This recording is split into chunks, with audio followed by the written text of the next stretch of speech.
Hello, everybody, and welcome once again to Savannah Essence. Yes, I am back briefly. Or let's say I'm back. I'm trying to be back. So I have had a number of orders for turmeric soap. So I've been making a lot of soaps back to back, and I said, you know what? Let me just record one of them. And so this is one of those records that I made, I think, a couple of months back or so. And I miss sharing videos here, so today I said let me post one of them. So yes, I'm back briefly, and thank you all for your kind messages. I really appreciate it. Thank you all for those of you who reached out in private, and those of you who said you were praying for me. I really appreciate it. May God bless you all, and I thank you. I got a couple of how are you doing? I'm okay. I'm doing okay. Business is back again, so I think that helps a bit, just to keep the mind off some things, and I'm hoping that this also helps to sort of keep me a little bit busy as well. So I'm doing well. I hope everybody is also doing well, and I hope you are taking care of yourselves, your families, and all your loved ones. So this is a turmeric, one of our turmeric and honey soaps that I love to make. Like I said, because we've had a lot of back orders, we have to make a lot of soaps at a time. So each batch of soap I have to make around 80 to 100 pieces of them at a time. So today I'll make like 80 or 100 pieces of turmeric soaps, and then I'll also make 80 to 100 pieces of baobab soap. Those are our two best sellers, the turmeric and honey soap, and then the shea baobab soap. Those are our current best sellers. So this a lot of soaps as compared to the ones that I usually share on the site here. Usually I share like 1 kg batch or so for teaching purposes, but for business purposes we usually make like large like in huge volumes. I think that's what I'm trying to say. So this is like a 10 kg batch of soap. Okay, so if you're also a beginner and you wanted to see how we make like really huge batches of soaps, there's also how as business owners we make it. It's the same process, just multiplying your recipes by, you know, a lot more sizes, and then using bigger vessels instead of the smaller vessels. It's a lot more messier too than the than the smaller soaps that we bake. The smaller soaps are always so easy. There's always a messier kind of soap, but that's it. So we are using the same recipes that we've been using for our honey and turmeric soap. I'll share the recipe in the description box as well for those of you who want to give it a try. So we are using a lot of butters. Most of our soaps we use a lot of butters as opposed to liquid oil. So I have in here cocoa butter, and then shea butter, and then I'm adding the palm oil. In Ghana we call the red palm butter palm oil, so I'm adding the palm oil as well. So that's what gives the soap is yellowish color and the golden color as well. The turmeric doesn't give it that color unless you infuse your turmeric in some oil. Just put in normal organic turmeric powder will not give your soap a yellowish or orange color. Just bear that in mind. So the process is the same. You just measure your oils, you melt them. Okay, let me start from scratch. The process is the same. You dissolve your lye, you set it aside so that it's cooling down.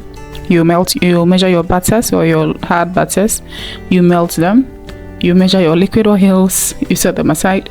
You add your melted oils to your liquid oils, you add in your lye water, you add in your additives, aka your fragrance oils or your essential oils, your powders, your other things that you want to add to your botanicals or whatever it is, and then you are done. It's quite a simple process, but it's a tedious process. So so that's the turmeric that we are using for this particular soap. So I like to add the honey to the oils. especially the melted ones, when I'm melting them, so that it makes it an easier process, because honey can heat up your soap. So when you are making large batches of soap, you don't want any heating, because if it heats up in your big containers, that's a problem.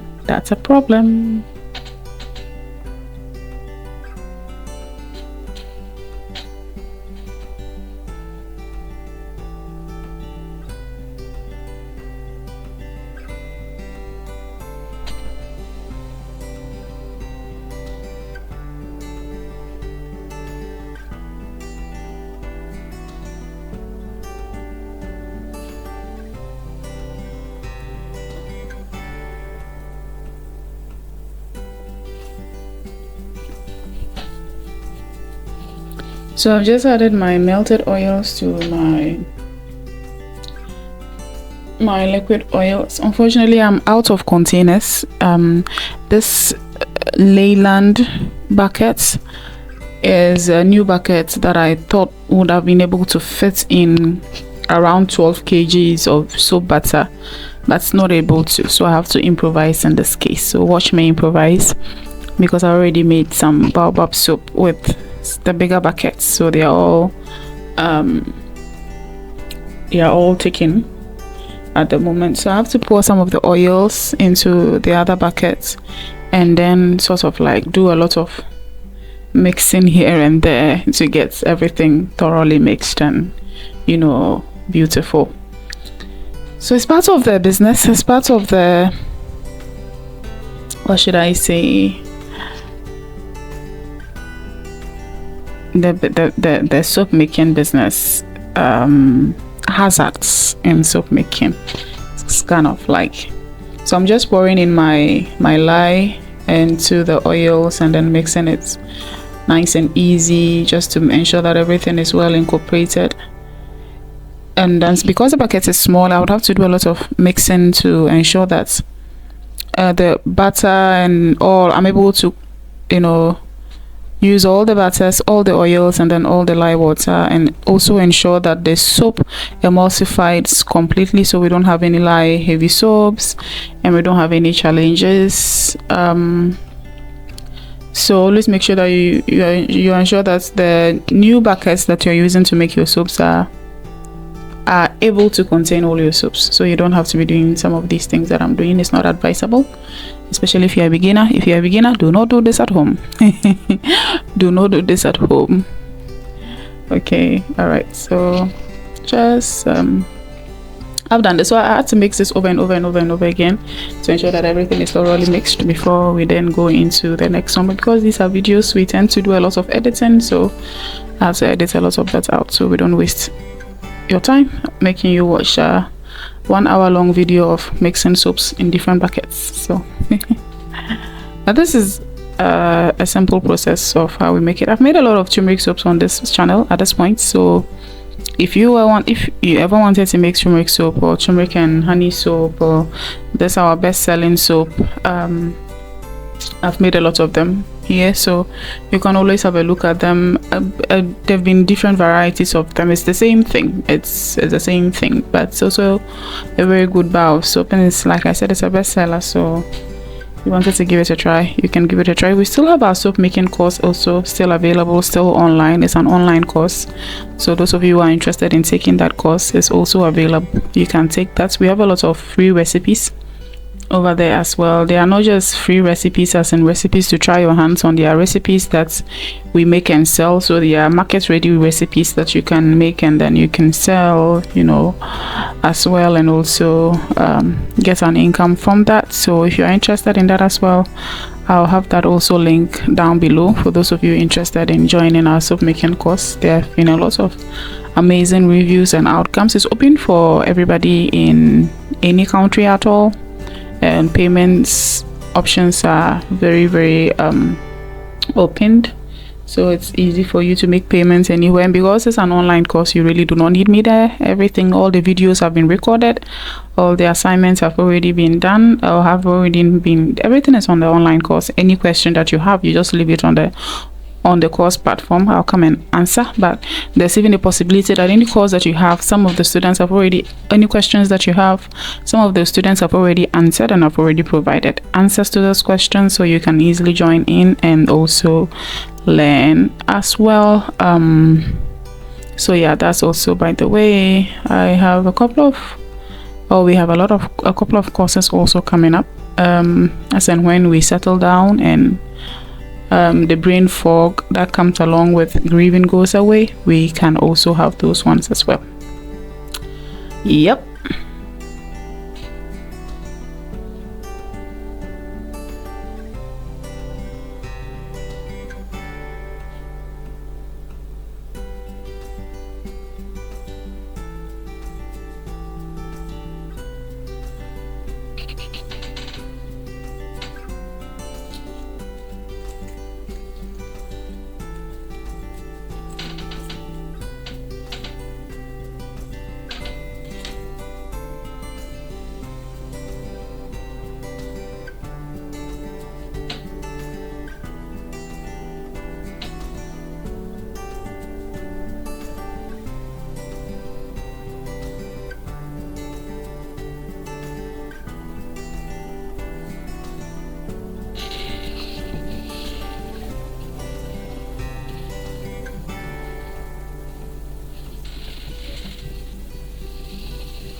So like I suppose you're making a lot of soap at home, the process is not, it's not like I'm making one bar of soap.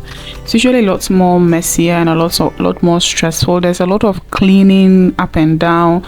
So that's why the surfaces that we use to make our soap, you realize that we usually line them and make them waterproof and also oil proof, so that when you are done cleaning, or even in the process of making your soap, it's easier to keep on cleaning the surfaces without having any issues. You also want to ensure that even if it's a wooden table, at least it's lined so you can clean it, because it's really not a fancy process. And no matter how careful you are, I'm naturally clumsy, but for those who are careful, even with those ones, there will still be some splashes here and there, and some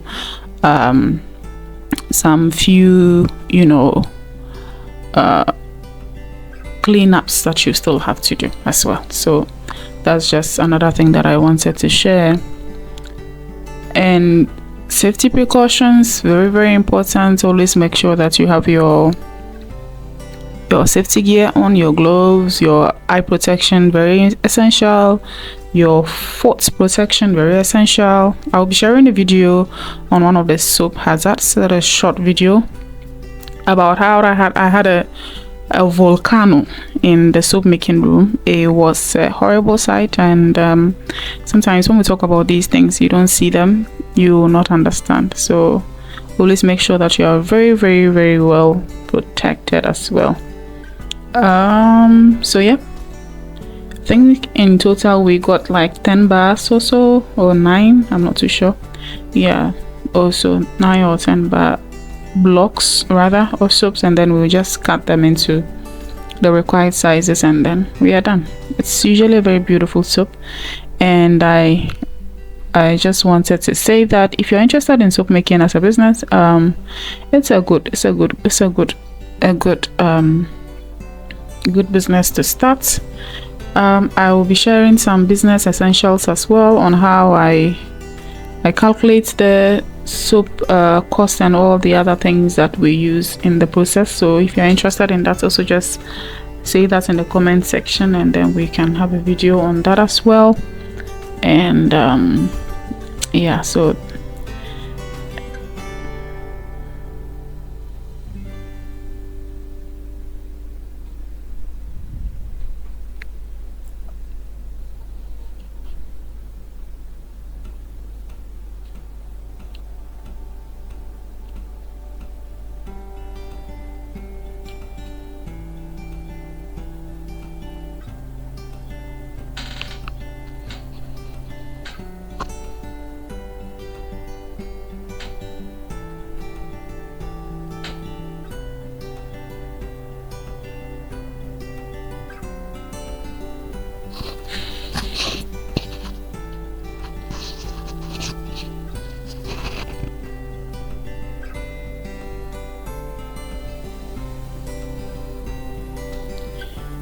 So we use the soap cutter to cut them into these nice pieces. So the thing about my soap cutter is that it's bigger, so roughly I get around 200 grams bars per cut when I cut them freshly, and then by the time they are cured, they are around 180 grams or 170 grams also. So when you are getting your soap cutter, also ensure that you get the right calibrations. Because I make soap in Ghana or in Africa, we tend to want our soaps to be bigger because we use bathroom sponges. We don't rub our soaps on our skin and wash off. No, we rub it on a sponge, on an African sponge, and then we put it on our skin. And so we usually need our soap bars to be bigger. Then for those of you in the States or in Europe, you tend to have customers who rub their soaps on their skin directly, and so you would want to make maybe 100 grams badges or bars or 80 gram badges, so that the soaps are not too big, because they will use them for a longer period of time. Relatively, we use our soaps for a shorter period of time because we bath twice a day. In some areas of the world, some of you bath once a week. So those are a lot of considerations that we all have to make when we are thinking about how to cut our soaps and which soap cutter to get or something like that. So thank you very much for watching, and I really appreciate all your kind words and your nice words that you say to me. I'm hopeful that I'll be able to do a lot more of these in the coming days as well. So thank you. If you have not subscribed to our channel, please do like and share this video and let everybody know that we are trying to get back as much as possible. Thank you.